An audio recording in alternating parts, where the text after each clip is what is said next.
Hello YouTube family.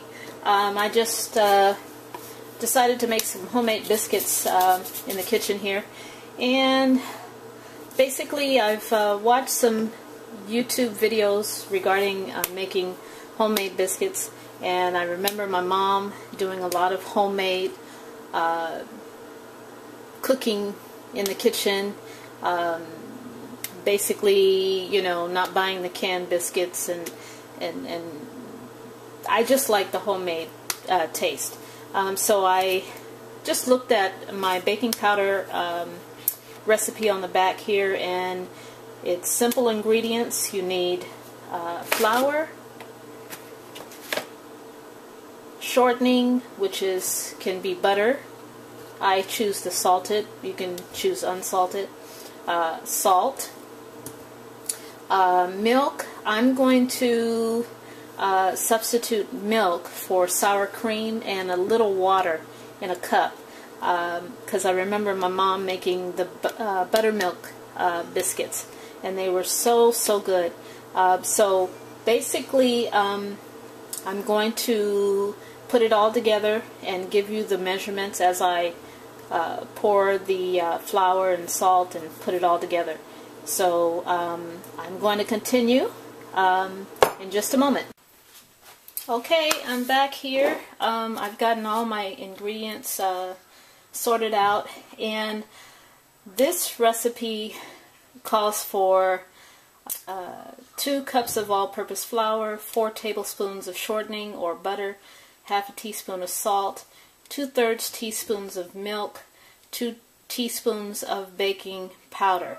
And I am cutting this recipe in half because, you know, we have only several people in this household, and I don't like to put homemade biscuits in the refrigerator because they seem to get kind of tough and hard.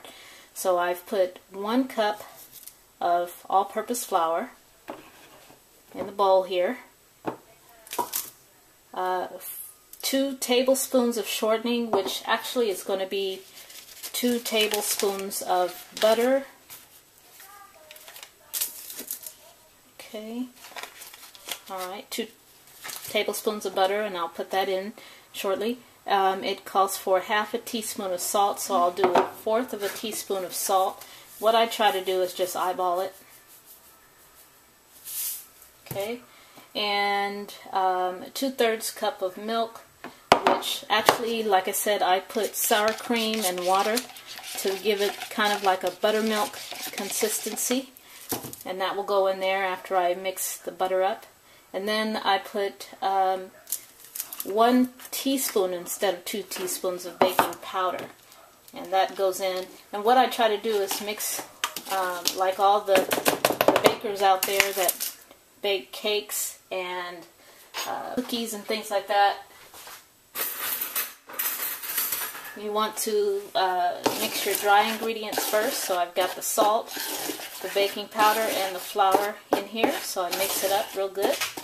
Okay, put everything that I've added aside. So now I have the wet ingredients and also the butter. And instead of 4 tablespoons, I'm going to use 2 tablespoons of butter. So that would be 1 and 2.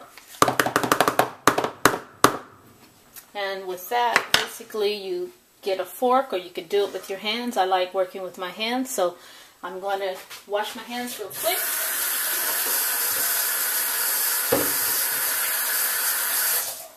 Okay, and dry them off.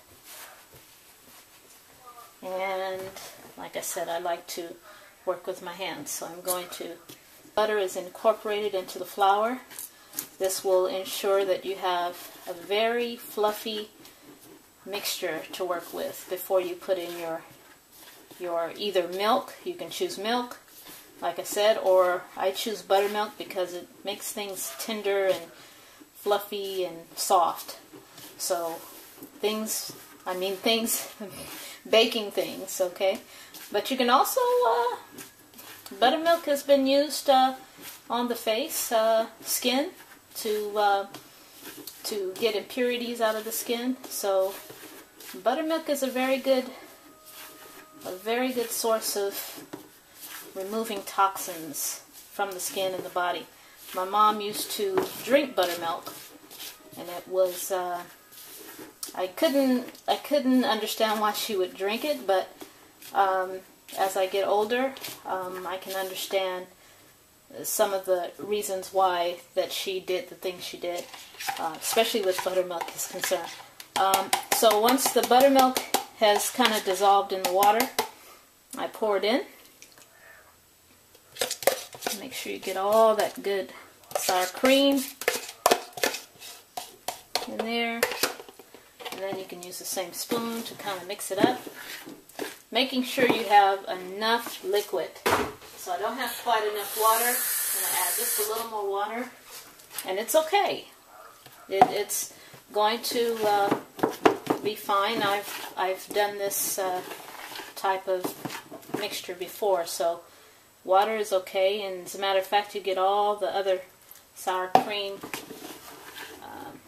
mixture so that you can make sure you have all of it in there. So as you can tell, it's mixing up quite well, and it's getting sticky, kind of like dough. It actually is sticky like dough. Alright, so once that is mixed well, you can let it rest for a minute. And what I'll do next is go ahead and form the biscuits and put them on my sheet with a parchment paper lining, and we'll bake them, and they'll be ready to eat in about 20 minutes. So that's what I'm going to do next. Okay, my next step here that I will show you is just putting the biscuits, making them into nice round biscuits. You can make them any size. That's why I like homemade biscuits, because you can really make them larger or smaller. And so basically I just spooned out a nice size helping, and I had some flour that I prepared here in a plate, just a saucer. You could use parchment, you could use wax paper, you know, however you want to do it. And this way you get to mold them into nice round size biscuits. Lay them on your sheet with your parchment paper. And I'm making fairly nice sized biscuits because my family basically like to have a nice helping. But like I said, you can make them smaller if you like. So as I do this here, and I'm not kneading or doing anything because you tend to change the texture of the biscuits. But this way you make them nice and fluffy, and they come out very delicious. So as I form these others, make sure the flour is all the way around your dough so that it doesn't stick to your hands. I've got two more. One. And I try to make sure that the stickiness doesn't land on my hands, because you know, you just don't want your dough sticking at all, actually. So this will make 5 because I made the first 3 kind of big. But usually you can get 6 out of that recipe that I said. 12 if you do the full recipe, which is again 2 cups of flour and so on. Okay, so we've got that. This is the last one. So we have 5. It's 3 in my family, so 2 people will get 2 pieces of 2 biscuits each, and then I'll just take the last one because it's the odd biscuit left. So I'm going to put these in the oven and put them on 375 to 400. Bake for about 20 minutes. You see them rise, and if you want them a little brown at the top, I usually turn it on broiled the last couple of minutes. Take them out, and you will have nice round fluffy biscuits. and I'll show you the finished project once they're done. These are what the biscuits look like as they're baking. They rise really plump. And it's almost time, about 10 more minutes. I'll be taking them out and you will be able to see how fluffy they are.